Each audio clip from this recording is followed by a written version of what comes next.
여러분 안녕하십니까? 뉴스데스크 제주입니다. 제주 제2공항에 대한 도민들의 의견을 듣기 위한 첫 도민 경청회가 열렸습니다. 한때 험한 말과 고성이 오가며 물리적 충돌이 벌어지는 등 긴장 속에 찬반 양측의 의견이 팽팽히 맞섰습니다. 박주연 기자가 보도합니다. 제2공항 건설 예정 지역에서 열린 첫 도민 경청회. 먼저 국토교통부 측 용역진은 제주 제2공항 기본계획에 대해 설명하며 친환경 공항 건설 계획을 밝혔습니다. 건설 시 태양광 등 신재생에너지 관련 시설 설치와 친환경 공법 등을 최대한 활용할 수 있도록 설계 단계에서 검토토록 하겠습니다. 이어 진행된 찬반단체 의견 발표. 제2공항 찬성단체 측은 전략 환경영향평가 과정에서 제기된 환경부의 조건부 협의 사항을 철저히 이행하고 지역 주민과의 상생 방안도 필요하다고 지적했습니다. 실질적 피해 주민에 대한 보상이 정부가 최선을 다해야 됩니다. 토지 수용과 소음 피해 재개에 대한 최대한의 보상 대책을 강구해야 합니다. 제2공항 반대단체 측은 전략 환경영향평가가 부실했고 제2공항의 항공 수요 예측도 오락가락해 믿을 수가 없다고 비판했습니다. 2015년 사전 타당성 용역에 비해 이번 기본계획에서 항공 수요가 600만 명이나 줄었다는 겁니다. 제주도는 기본계획과 전략환경영향평가를 검토하고 검증하기 위한 위원회를 구성하십시오. 찬반 주민들에게 마이크가 돌아가면서 경청회의 긴장은 점점 높아졌습니다. 자, 제주공항은 연간 이용객 수가 중요한 게 아닙니다. 뭐가 중요하냐? 일일 최대 입국객이 가장 중요한 겁니다. 자, 5월 첫째 주 일본 연휴가 있습니다.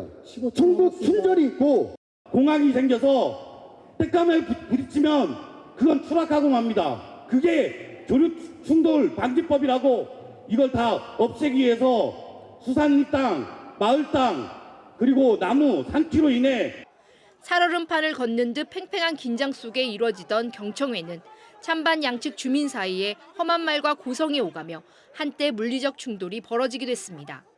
제주도는 다음 달 중에 두 차례에 걸쳐 제주시와 서귀포시에서 추가 도민 경청회를 열고 시민들의 의견을 수렴할 계획입니다. MBC 뉴스 박주연입니다. 최근 음주운전으로 무리를 빚은 더불어민주당 강경흠 도의원에 대해 도의회가 출석 정지 30일의 징계를 확정했습니다. 제주도의회 사상 처음으로 징계를 받은 강경흠 의원은 도민들에게 사과하고 의정활동비를 기부하겠다고 밝혔지만 도의원 징계 규정이 허술하다는 비판도 나오고 있습니다. 조인호 기자입니다. 4월 임시회를 열흘 이상 남겨놓고 도의원들이 갑자기 한자리에 모였습니다. 혈중 알코올 농도 0.18%로 음주운전을 하다 적발된 강경흠 도의원을 징계하기 위한 원포인트 임시회가 열린 것입니다.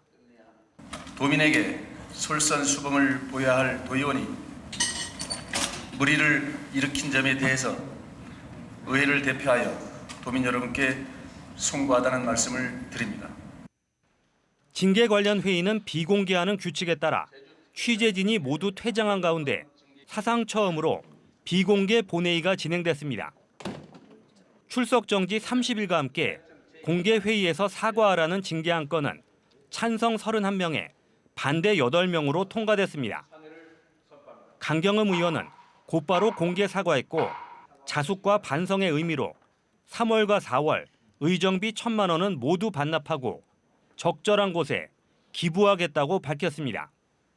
도민 여러분께 깊이 사죄드립니다. 어떠한 변명의 여지도 없습니다. 마음 깊이 반성하며 도민 여러분께 거듭 죄송하다는 말씀을 올립니다.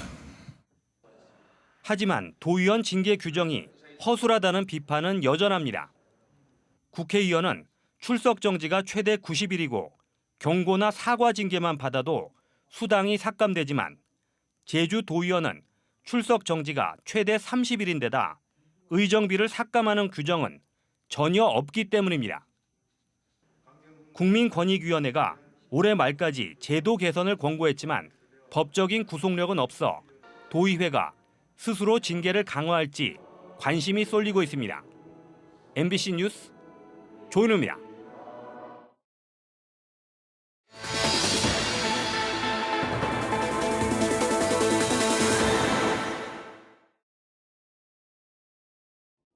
클래식 전문 콘서트홀은 좋은 음향이 생명이기 때문에 이 경험과 전문성을 갖춘 설계업체의 역할이 무엇보다 중요한데요. 하지만 오등봉공원 음악당의 경우 이 건설의 첫 단계인 설계업체 능력에 대한 우려의 목소리가 나오고 있습니다. 송원일 기자가 취재했습니다. 국내 대표적인 클래식 전문 공연장인 롯데 콘서트홀.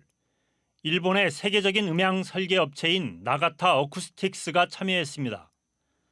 또 다른 콘서트홀인 부천 아트센터의 음향은 영국 에일업사가 맡았습니다. 호주 시드니 오페라 하우스 등 세계 유명 공연장의 음향을 설계한 업체입니다. 클래식 콘서트홀의 생명은 음향이기 때문입니다. 특수 분야이다 보니 경험과 전문성이 무엇보다 중요합니다. 오류를 줄이는 데 최적화되어 있는 거죠. 이미 경험을 해봤기 때문에 짓고 났는데 그 요구하는 이제 음의 성능이 안 나오는 거죠. 공연장 성능이. 그랬을 때는 어떻게 해야 되냐라는 거죠. 천문학적인 금액이 들어가는데. 그렇다면 오등봉공원 음악당은 누가 설계하고 있을까? 서울에 있는 한 작은 규모의 설계 업체입니다. 홈페이지에서 설계 경력을 찾아보니 사무용 건물과 공동주택이 대부분입니다. 클래식 콘서트홀을 제대로 설계할 수 있을지 우려가 나오는 대목입니다. 건축 음향이 가장 중요한 부분이고요. 해외 유수업체 및 전문가와 협업을 할 예정입니다. 공연 관련 시설에 대해서는 이제 누적 관객 수 한 5,000석 정도의 경험이 가지고 있고요. 최고의 콘서트홀이 될 수 있도록. 제주시는 음악당 설계업체는 사업자가 알아서 정하도록 했습니다. 반면 시공업체는 제주시가 조달청 경쟁 입찰로 선정할 계획입니다. 음악당 건설의 첫 단추부터 어긋났다는 지적이 나옵니다. 한번 지어지게 되면 돌이킬 수가 없습니다. 그렇기 때문에 처음부터 설계 그리고 이거를 역할을 맡는 부분들이 전문가들이 참여를 해서 정확하게 첫 단추부터 잘 시작을 해야 될 시점이라고 보여집니다. 음악당 설계가 시작된 지 9개월째. 그러나 불명확한 규모와 사업비에다 설계 능력에 대한 우려까지 겹치면서 불안감만 키우고 있습니다. MBC 뉴스 송원일입니다. 비공개 추진 논란이 일고 있는 가운데 제주시 오등봉공원 민간특례 사업 추진 상황 설명회가 다음 달 4일 제주 어류양식 수협회에서 열립니다. 제주시는 이번 사업에 대한 지역 주민들의 이해를 돕기 위해 설명회를 개최한다고 밝혔는데 음악당 등 공원시설 조성 계획과 아파트 건립 일정 등을 설명하고 주민 의견을 수렴할 계획입니다.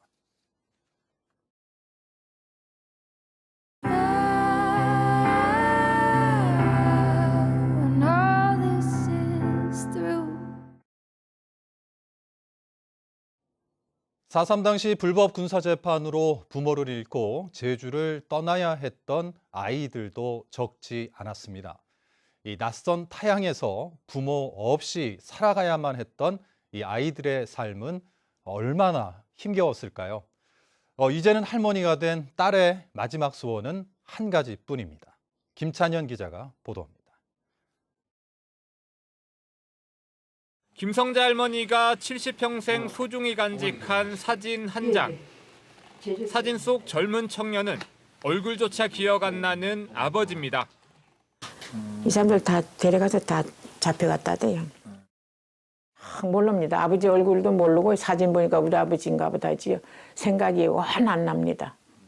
4살, 5살 때니까 기억이 안 나죠. 아버지는 1949년 봄 경찰에 끌려간 뒤 소식이 끊겼습니다. 어머니는 바로 재혼했고 김할머니는 고모를 도와 톳장사까지 했지만 먹고 사는 것조차 힘에 부쳐 제주를 떠나야만 했습니다. 14살 어린 나이에 할 수 있는 일은 식모살이뿐이었지만 그마저도 쫓겨나기 일쑤였습니다. 일도 잘 제대로 못하고 하니까 그냥 밖으로 나왔죠. 나와서 뭐 길에서 잘다시피 했습니다. 우리 아버지가 살아계시면 이런 일이 없을 거 아닙니까?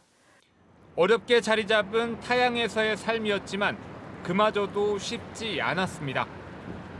결혼을 하려니까요. 주미가 들어오면 엄마 아빠 없다 해가지고요. 저기 하대요. 엄마 아빠 없다고요. 안 할락하대요. 부모 없는 자식이라고. 그냥 좋은데 못 가니까요. 좀 우리 아저씨가요. 좀 불량한지 뭔지 자꾸 두드려 패더라고요. 예. 김할머니가 아버지 소식을 들은 건 불과 10여 년 전. 1949년 군사재판에서 징역 7년을 선고받고 목포 형무소에 수감된 뒤 바다에 수장됐다는 소식이었습니다. 이제 내가 이제 영도다리를 가잖아요. 그 뒤에 보면 추운 때도 보면은 이제 거기에 보면은 이제 물들도 보고 그러면 아이고 우리 아버지가 이 추운데 이 물에 이 바닷물에 이런 바닷물에 잠겨서 이 추운데 잠겨 있구나 하면서 내가 막 서러워합니다. 우리 아버지가 이렇게 지난해 8월 직권재심에서 무죄 판결을 받은 아버지. 김할머니의 마지막 바람은 하나뿐입니다. 아버지 나 저신 가서 이제 아버지가 만나겠죠. 그때 가서 뭐 만나가지고 아버지 우리 손잡고 아버지하고 내가 정말 많이 울겠습니다. 아버지. MBC 뉴스 김찬년입니다. 문재인 전 대통령이 최근 일고 있는 4.3 왜곡 논란에 대한 입장을 내놨습니다. 문 전 대통령은 자신의 소셜미디어를 통해 더 이상 이념이 상처를 헤집지 말기를 바란다며 4.3의 완전한 치유와 안식을 빈다고 밝혔습니다. 문 전 대통령은 다음 달 3일 추념일 오후 4.3 평화공원을 방문할 것으로 알려졌습니다. 제75주년 4.3 희생자 추념일에 희생자들의 넋을 기리기 위한 추모 사이렌이 울립니다. 제주도는 다음 달 3일 오전 10시 도내에 설치된 민방위 경보시설 61곳을 통해 추모 묵념 사이렌을 1분 동안 울리기로 했습니다. 이번 사이렌에 앞서 이달 말까지 각 경보시설 등에 대한 특별 점검이 이루어지고 사전 안내 방송도 실시됩니다. 무소속 윤미향 국회의원은 오늘 제주도의회에서 기자회견을 갖고 윤석열 정부는 공안 탄압과 국정원의 간첩 조작을 중단하라고 요구했습니다. 윤미향 의원은 최근 제주적 진보 인사 3명이 국가보안법 위반 혐의로 구속된 것은 민생경제 파탄과 한일 정상회담 등 실정을 감추려는 정부의 공안 탄압이며 대공 수사권 존치를 위해 보수 언론과 손잡은 국정원의 간첩 조작이라고 주장했습니다. 재외동포청 서귀포 사수 걸기대회가 서귀포시 법한동 재외동포재단 앞에서 열렸습니다. 재외동포청 서귀포 사수 범국민운동본부는 서귀포에 있는 재외동포재단이 재외동포청으로 승격한 뒤에도 제주도에 존속해야 한다며 범국민 서명운동을 전개하겠다고 밝혔습니다.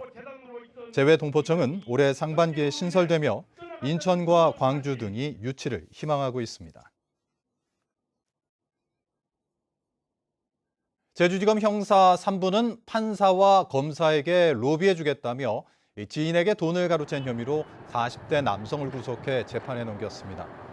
이 남성은 사업하다 알게 된 피해자가 재판에 연루된 것을 알고 지난 2020년 9월부터 12월까지 판검사에게 로비해주겠다는 명목으로 2,700여만 원을 받는 등 변호사법을 위반한 혐의를 받고 있습니다. 억대의 해경 무인 헬기가 바다에 추락한 것으로 확인됐습니다.